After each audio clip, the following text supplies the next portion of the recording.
soir, on est à quelque temps de Noël, n'est-ce pas? Voilà, pour chacun a son avis sur est-ce qu'on devrait fêter Noël, pas Noël. Quoi qu'il en soit, un jour, Jésus est venu sur cette terre. Alors, on ne sait pas quand exactement, personne n'a la date précise, mais Jésus est venu. Et en pensant à Noël, j'ai eu ce message sur le cœur, ce message qui parle de promesses que Dieu a faites, de promesses qui prennent du temps pour s'accomplir, mais des promesses qui s'accomplissent autant voulues par Dieu.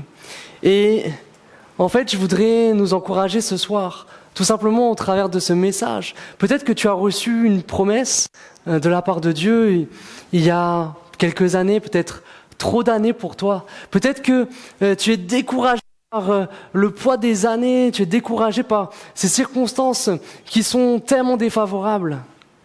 Peut-être que tu es dans cette situation ce soir, mais je voudrais te dire que Noël, en tout cas ce qui s'est passé à Noël, Jésus qui vient sur terre, conformément à tout ce que Dieu avait annoncé, c'est la preuve que Dieu ne faillit jamais dans ce qu'il dit. Dieu ne se trompe jamais dans ce qu'il dit. Ce qu'il dit, ça finit toujours par s'accomplir. Et ni les hommes, ni le diable, ni les démons, personne ne peut s'opposer à ce que Dieu a décidé d'accomplir dans une vie. Alors ce soir, on va prendre ce texte sur la nativité, Matthieu au chapitre 2. Et je suis désolé, mais c'est long de lire tout un chapitre. Mais vraiment, je vois pas comment faire autrement ce soir que lire tout le chapitre. Donc voilà, merci pour votre attention. On va prendre tout ce chapitre ensemble et on va en tirer des enseignements. Jésus naquit à Bethléem en Judée à l'époque du roi Hérode. Or, des mages venus d'Orient arrivèrent à Jérusalem et dirent « Où est le roi des Juifs qui vient de naître ? En effet, nous avons vu son étoile en Orient et nous sommes venus pour l'adorer. » Quand le roi Hérode apprit cela, il fut troublé et tout Jérusalem avec lui. Il rassembla tous les chefs des prêtres et spécialistes de la loi que comptait le peuple et leur demanda où le Messie devait naître. Ils lui dirent « À Bethléem en Judée, car voici ce qui a été écrit par le prophète. Et toi, Bethléem, terre de Juda, tu n'es certes pas la plus petite parmi les principales villes de Juda, car de toi sortira un chef qui prendra soin d'Israël, mon peuple. » Alors Hérode fit appeler en secret les mages, il s'informa soigneusement auprès d'eux du moment où l'étoile était apparue. Puis il les envoya à Bethléem en disant « Allez prendre des informations exactes sur le petit enfant. Quand vous l'aurez trouvé, faites-le moi savoir afin que j'aille moi aussi l'adorer. » Après avoir entendu le roi, ils partirent. L'étoile qu'ils avaient vue en Orient allait devant eux jusqu'à un moment où, arrivée au-dessus de l'endroit où était le petit enfant, elle s'arrêta. Quand ils aperçurent l'étoile, ils furent remplis d'une très grande joie. Ils entrèrent dans la maison, virent le petit enfant avec Marie, sa mère, se prosternèrent et l'adorèrent. Ensuite, ils ouvrirent leur trésor et lui offrirent en cadeau de l'or, de l'encens et de la myrrhe. Puis, avertis dans un rêve de ne pas retourner vers Hérode, ils regagnèrent leur pays par un autre chemin. Lorsqu'il fut parti, un ange du Seigneur apparut dans un rêve à Joseph et dit « Lève-toi, prends le petit enfant et sa mère, fuis en Égypte et reste-y jusqu'à ce que je te parle, car Hérode va rechercher le petit enfant pour le faire mourir. » Joseph se leva, prit de nuit le petit enfant et sa mère et se retira en Égypte. Il y resta jusqu'à la mort d'Hérode, afin que s'accomplisse ce que le Seigneur avait annoncé par le prophète. « J'ai appelé mon fils à sortir d'Égypte. » Quand Hérode vit que les mages l'avaient trompé, il se mit dans une grande colère et il envoya tuer tous les enfants de 2 ans et au-dessous qui étaient à Bethléem et dans tout son territoire, selon la date qu'il s'était fait préciser par les mages. Alors s'accomplit ce que le prophète Jérémie avait annoncé. On a entendu des cris à Rama, des pleurs et de grandes lamentations. C'est Rachel qui pleure ses enfants et n'a pas voulu être consolée parce qu'ils ne sont plus là. Après la mort d'Hérode, un ange du Seigneur apparut dans un rêve à Joseph en Égypte et dit « Lève-toi, prends le petit enfant et sa mère et va dans le pays d'Israël car ceux qui en voulaient à la vie du petit enfant sont morts. » Joseph se leva, prit le petit enfant et sa mère et alla dans le pays d'Israël. Cependant, quand il apprit qu'Archélaüs régnait sur la Judée à la place de son père Hérode, il eut peur de s'y rendre. Averti dans un rêve, il se retira dans le territoire de la Galilée et vint habiter dans une ville appelée Nazareth, afin que s'accomplisse ce que les prophètes avaient annoncé. Il sera appelé Nazaréen. Voilà, je m'arrête là. Non, je ne vais pas m'arrêter là. Alors on continue. Donc la première chose que je voudrais voir avec vous, c'est que Noël est la démonstration, comme on le disait, que la parole de Dieu s'accomplit toujours. Dans ce texte, nous voyons pas moins de 4 prophéties que Dieu avait données il y a 7 siècles auparavant qui se réalisent. Voilà, 4 prophéties qui se réalisent. Des siècles d'attente, et là, c'est le moment, c'est maintenant. Et quand nous découvrons ces prophéties qui se réalisent, bien sûr, nous sommes encouragés parce que nous nous disons, oui, Dieu est fiable, sa parole elle est oui et amen, elle s'accomplit. Et ce qui est merveilleux, c'est que chacune de ces prophéties vient nous parler, vient nous enseigner quelque chose à propos de Dieu, quelque chose qui pourrait nous encourager. Alors on va découvrir ces 4 prophéties, redécouvrir ensemble. La première de ces prophéties, c'est la naissance de Jésus à Bethléem. Et qu'est-ce qu'on apprend au travers cette prophétie qui se réalise? C'est que Dieu utilise les circonstances pour accomplir son plan. C'est clair, c'est net, c'est précis. Nous, on voit juste ce petit verset, verset 1. Jésus naquit à Bethléem, en Judée, à l'époque du roi Hérode. Mais quand on lit la Bible, quand on lit les autres évangiles, on se rend compte que c'est pas une anecdote comme ça pourrait être. Bon, moi je suis né à Nice, mais qu'est-ce que ça change? Pourquoi il nous est précisé ça? Il nous est précisé ça parce que vous le savez, il y avait une prophétie qui avait été donnée au prophète Michée, une prophétie que le Messie naîtrait à Bethléem. Et toi, Bethléem Ephrata, qui est petite parmi les villes de Juda, de toi sortira pour moi celui qui dominera sur Israël et dont l'origine remonte loin dans le passé, à l'éternité. Voilà la promesse qui avait été faite. Voilà pourquoi Jésus devait naître à Bethléem. Mais quand on refait le fil de l'histoire, quand on voit comment les événements se sont produits, on se rend compte que rien ne destinait Marie, à part la parole de Dieu, à accoucher à Bethléem.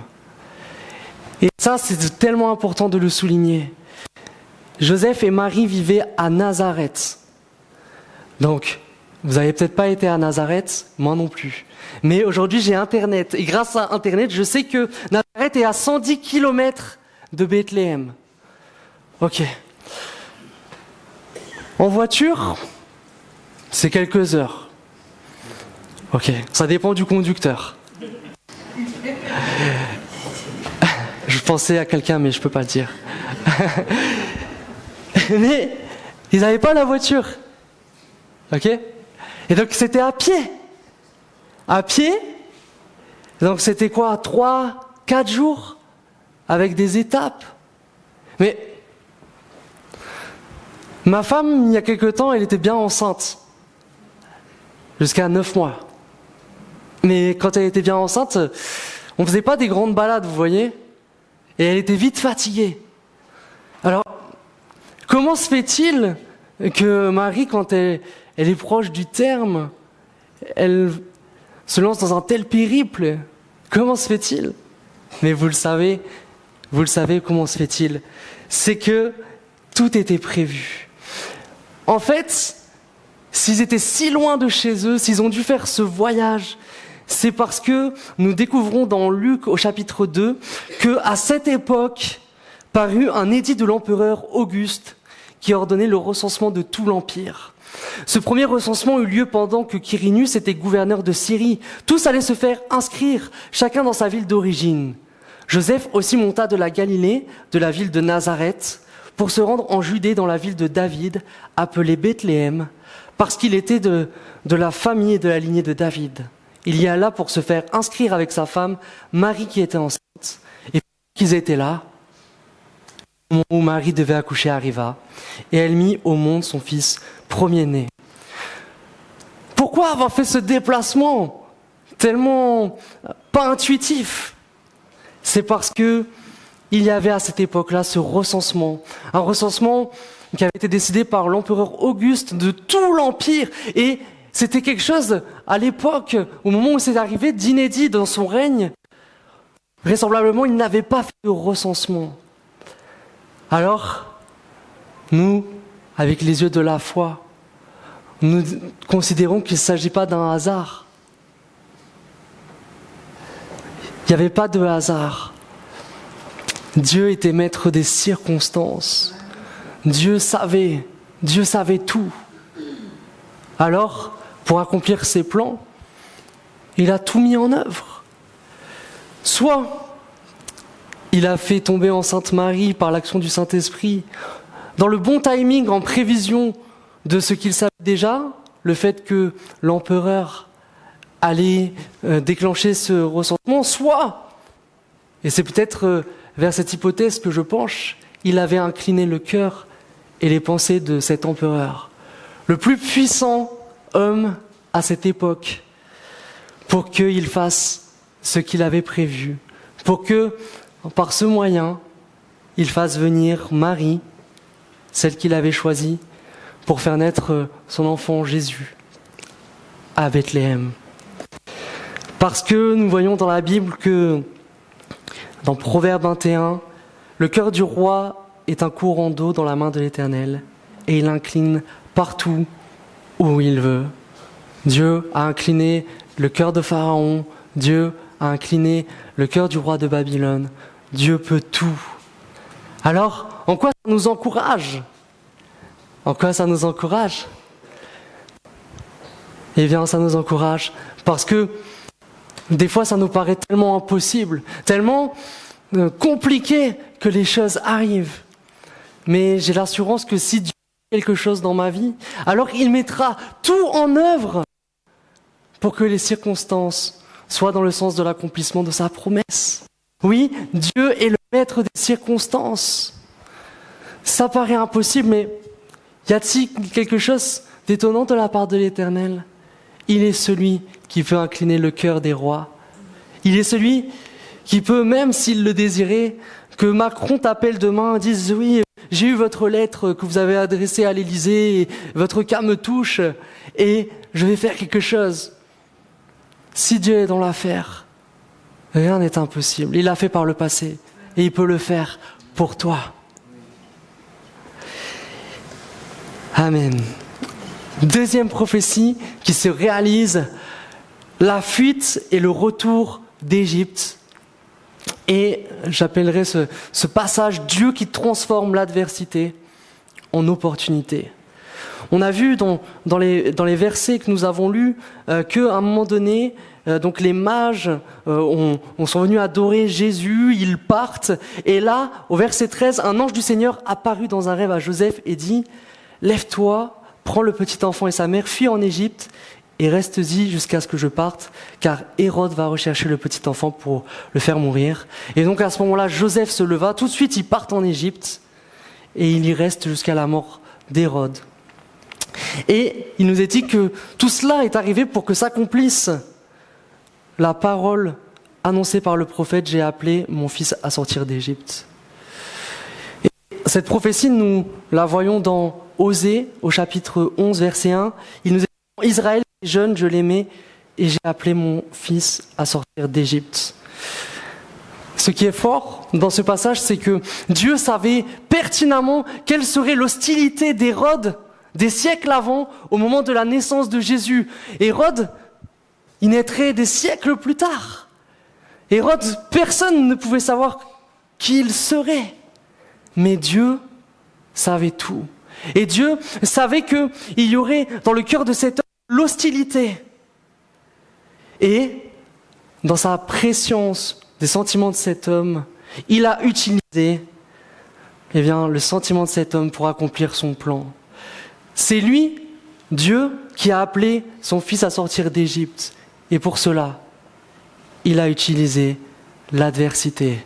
Et pour cela, il a utilisé les sentiments hostiles d'Hérode.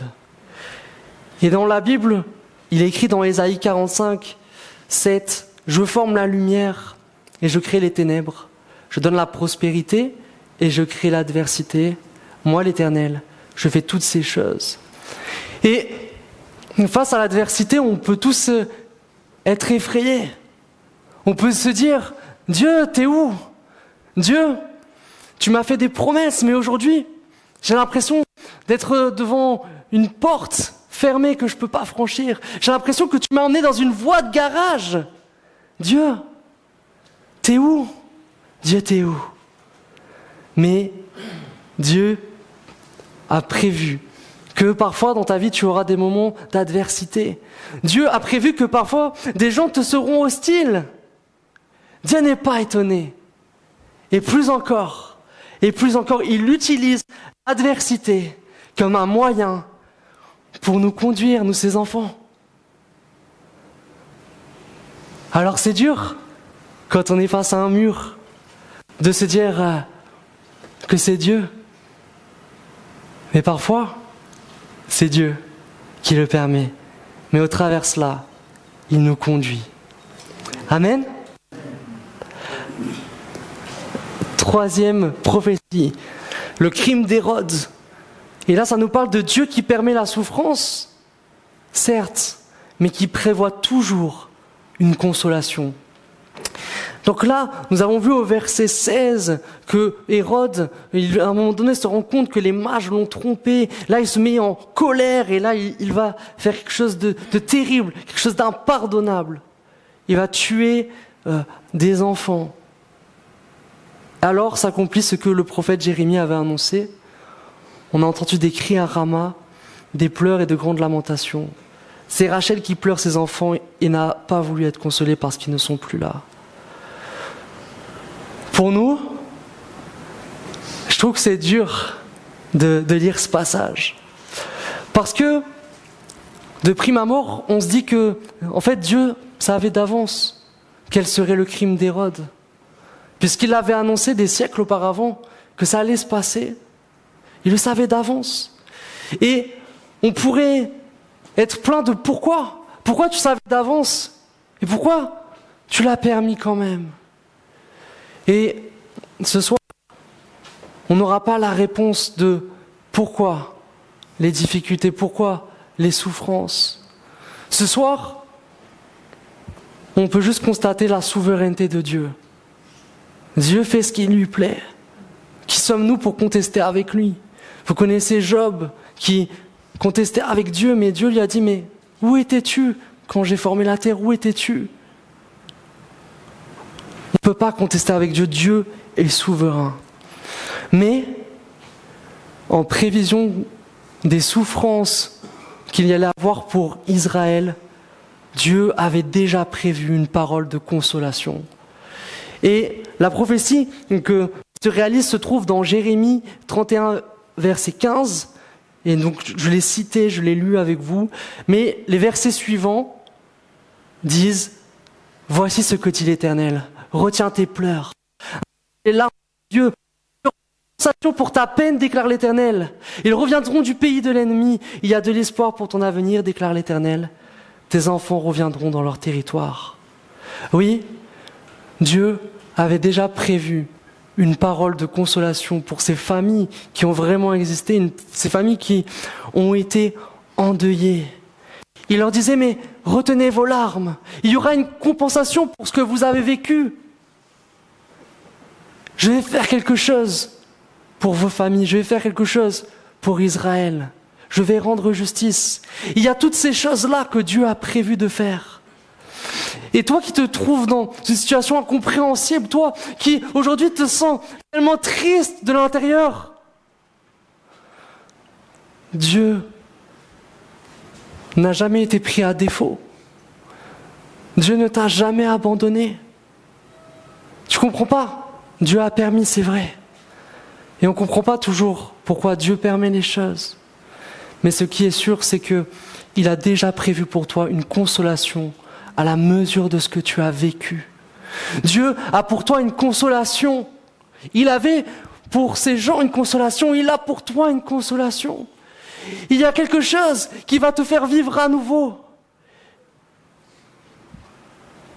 Il veut te faire du bien, il a des paroles pour toi.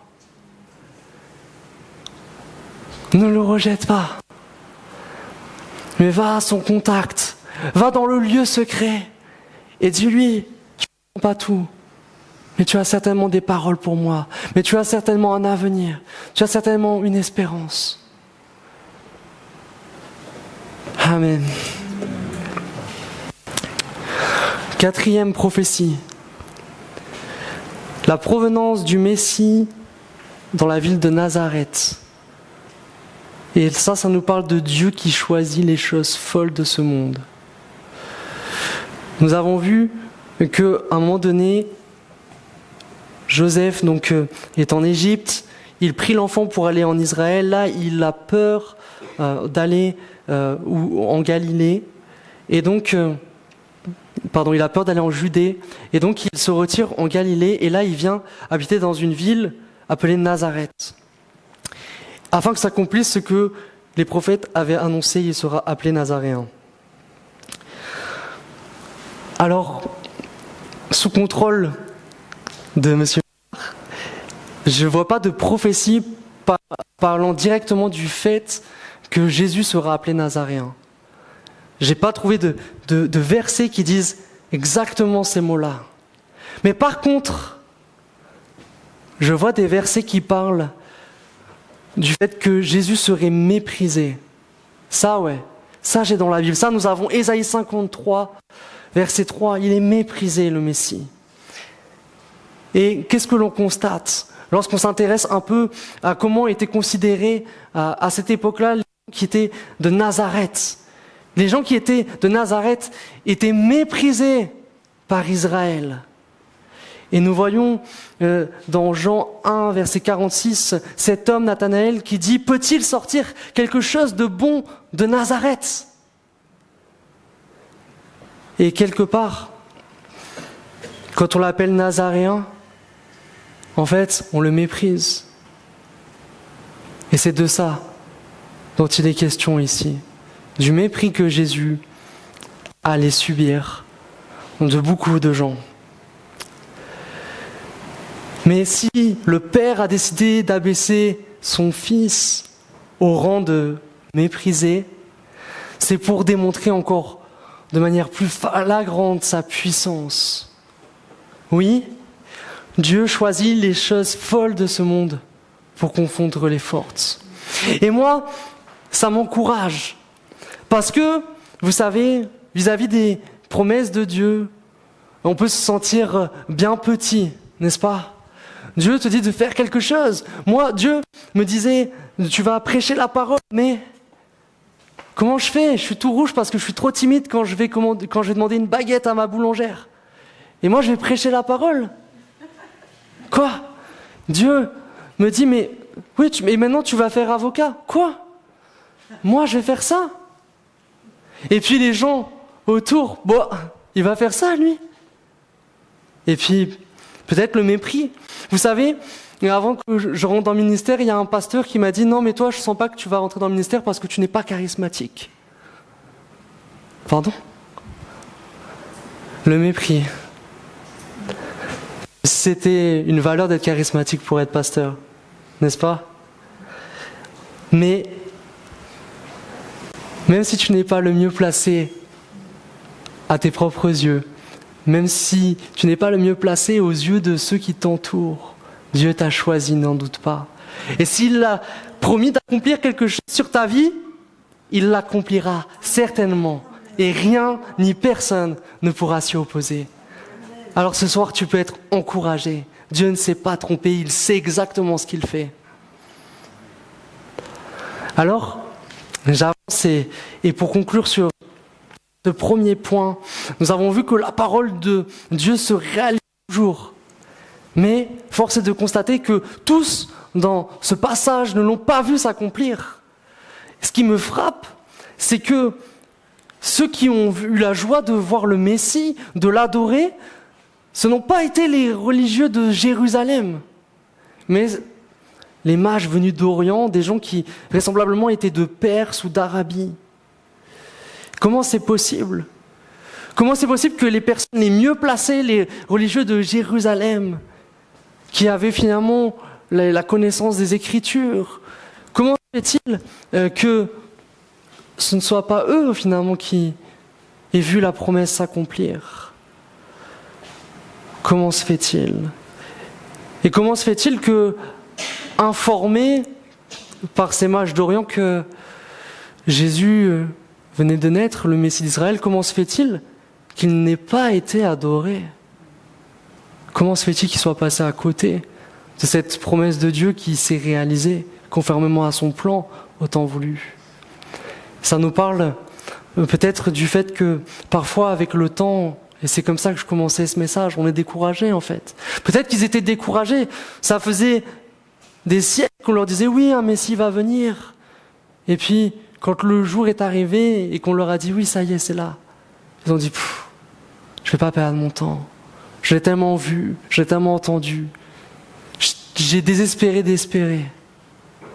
On va pas faire le déplacement. Et ce soir, je veux te dire, ne désespère pas d'espérer. Ne fais pas comme ces religieux de Jérusalem. Reste simple. Je comprends pas tout, mais j'ai confiance en toi. Et si tu as cette foi, ta promesse prendra le temps qu'elle prendra. Mais ça arrivera. Mais si tu te décourages, tu risques de passer à côté.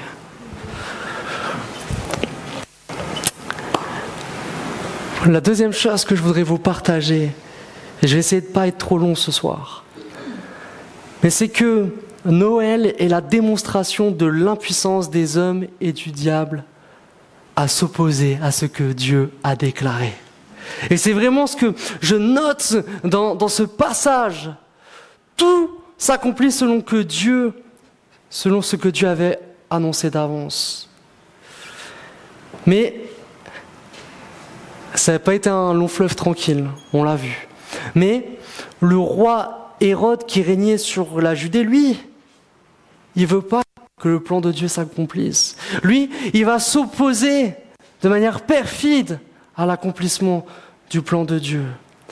Et en fait, ce qui va se passer, c'est que soit Dieu va utiliser les mauvaises actions d'Hérode, les mauvais sentiments d'Hérode pour accomplir sa volonté, soit Dieu va tout simplement déjouer tout ce que Hérode tentait de faire. Et c'est ce que nous avons eu. Quand Hérode apprend la nouvelle de la naissance du roi des Juifs, nous voyons qu'il est troublé. Il est troublé, pourquoi ? Parce que lui, c'est un usurpateur sur le trône. Lui, il n'a rien à faire sur ce trône. Il n'est pas juif. Et son pouvoir, il le tient de la compromission. Il le tient de la collaboration qu'il a avec l'Empire romain. Il n'est pas digne d'être sur ce trône. Alors il est troublé. Et il voit un concurrent. On lui annonce, il y a un roi des Juifs. Sous-entendu, quelqu'un qui va te balayer, quelqu'un qui va te supplanter. Alors, il se dit, il faut que je l'élimine, ce concurrent. Il se dit, il ne faut pas que je laisse faire les choses. Et cet homme était un meurtrier dans l'âme. Cet homme avait tellement de mauvais sentiments en lui. Quand on voit un peu les historiens de l'époque, ils nous relatent que, dans son obsession de garder le pouvoir, il a fait mettre à mort sa propre femme. Il a fait mettre à mort ses propres fils. Et il nous est rapporté que l'empereur Auguste aurait dit il valait mieux être le cochon d'Hérode que son fils. Parce que ses fils, dès qu'ils se sentaient en danger, il les éliminait. Ainsi que tous ceux qui s'opposaient à lui. Alors, pour parvenir à ses fins vis-à-vis de ce roi des Juifs, il va tenter par la ruse d'obtenir des informations des mages quant au lieu de la naissance de Jésus, c'est ce que nous avons vu. Il les fait appeler en secret, il s'informe, soi-disant, pour l'adorer. Donc les mages, quand ils partent, ils se disent, ce bon roi Hérode, il nous a accueillis, certainement qu'il s'est occupé d'eux, peut-être même qu'il leur a donné des provisions, on peut penser tout ça. Et ils disent, il veut adorer, on va retourner vers lui. Eux, ils se disent ça. Mais contre toute attente, Dieu ne permet pas qu'il retourne vers Hérode.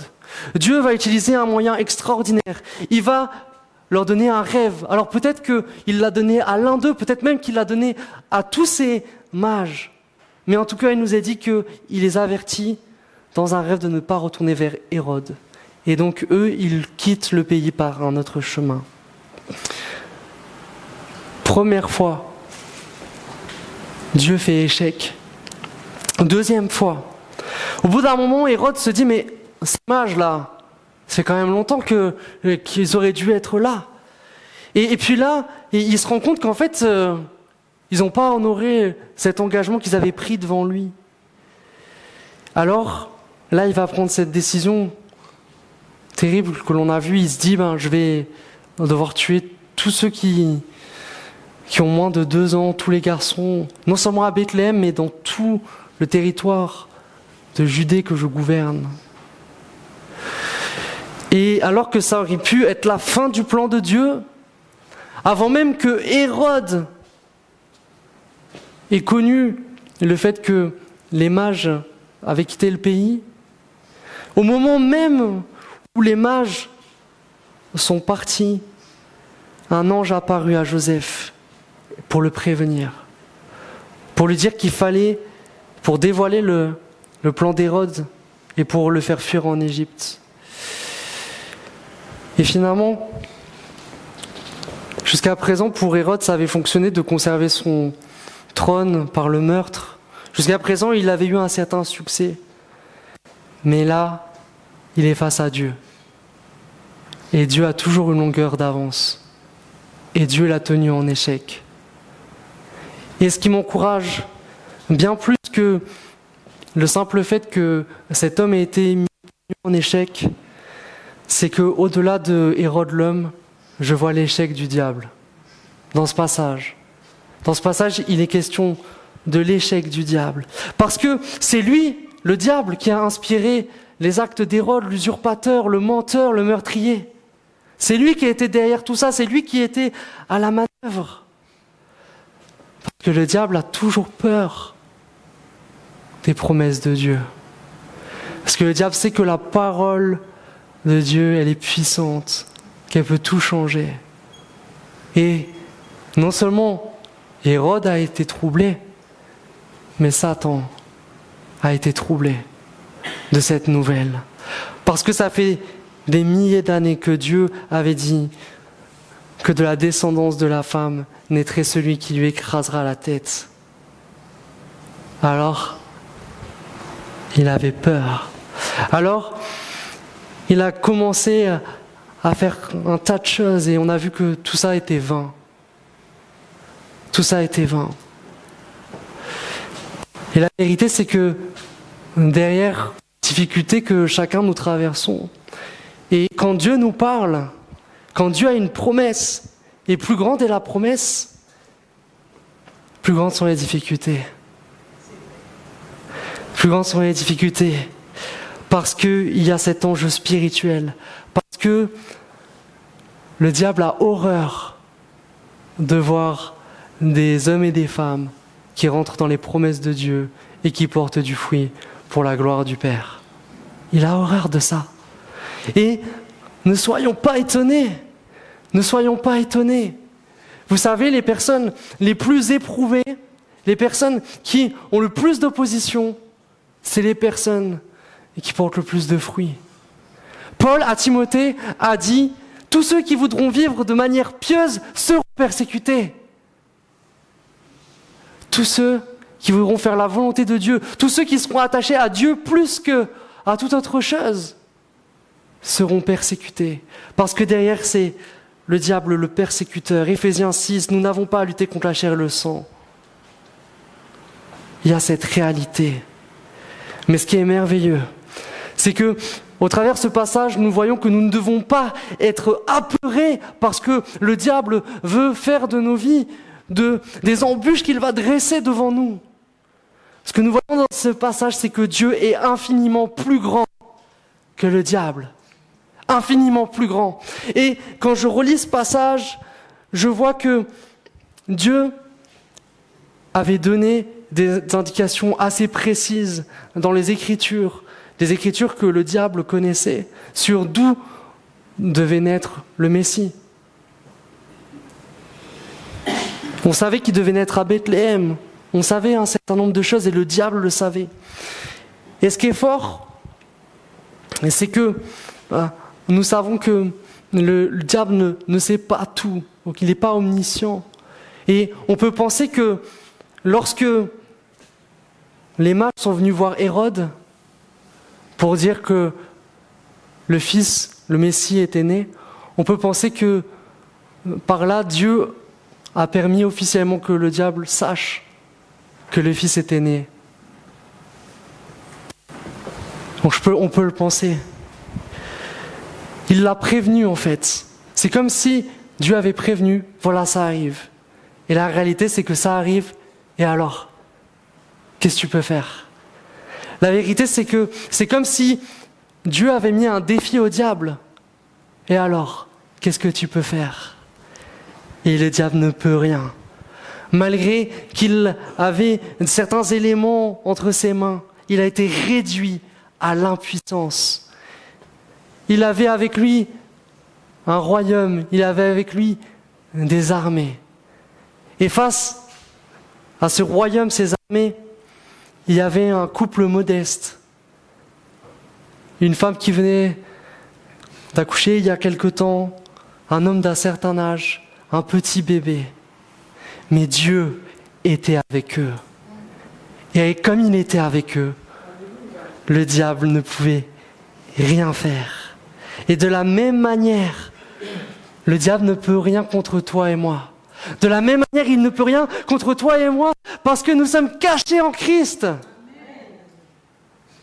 Alors, il fait du bruit. Alors, parfois, Dieu permet qu'il puisse nous atteindre d'une manière ou d'une autre. Mais c'est Dieu qui a le dernier mot. Si Dieu est pour nous, amen. Toute âme forgée contre nous sera sans effet. Il peut faire que du bruit. Il peut mordre parfois quand Dieu le permet. Mais Dieu est souverain. Si tu es caché en Christ, ne crains aucun mal. Le diable sera réduit à l'impuissance. Et un jour, tous ensemble, nous marcherons dans cette victoire. Et un jour, nous le verrons jeté dans les temps de feu. Parce que nous sommes appelés à être plus que vainqueurs. Parce que nous sommes appelés à contempler le triomphe de notre Dieu. Oui, si Dieu est avec nous, qui sera contre nous? Notre part, c'est de juste de lui obéir. Notre part, comme l'ont fait Joseph, comme l'ont fait ces mages, c'est de suivre quelle est la direction de Dieu. Notre part, c'est d'être en communion avec ce Dieu, dans la prière, et de lui dire, voilà, je te fais confiance. Et à chaque étape de la réalisation de la promesse, Dieu donnera des instructions. À chaque attaque, Dieu aura donné un moyen de déjouer cette attaque. À chaque affliction, il y aura pour toi une parole de consolation. Toi, fais-lui confiance. Faisons-lui confiance. Alors, à l'arrivée de cette fête de Noël, soyons dans la joie. Soyons dans l'espérance, frères et sœurs. Peut-être que nous avons reçu des promesses il y a des années. Peut-être que nous sommes découragés un temps. Mais si Dieu a agi par le passé, il agira encore aujourd'hui et il pourra agir pour toi. En dépit des circonstances qui sont tellement défavorables, garde la foi et il agira. Alors on va prier pour clôturer ce moment, frères et sœurs. Merci mon Dieu pour ta parole qui vient nous encourager. Nous avons tous reçu des promesses de toi. Et parfois c'est vrai qu'avec le temps, c'est difficile de nous y tenir. Et c'est vrai que parfois les circonstances sont inverses. C'est vrai que parfois nous nous trouvons face à un mur, face à une porte, Seigneur. Mais Seigneur, nous croyons que tu es là. Nous croyons que tu tiens nos vies entre tes mains. Nous croyons que tu tiens notre destinée.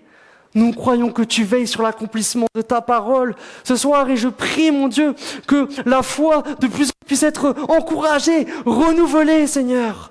Seigneur, Viens leur montrer que tu es présent, peu importe les circonstances.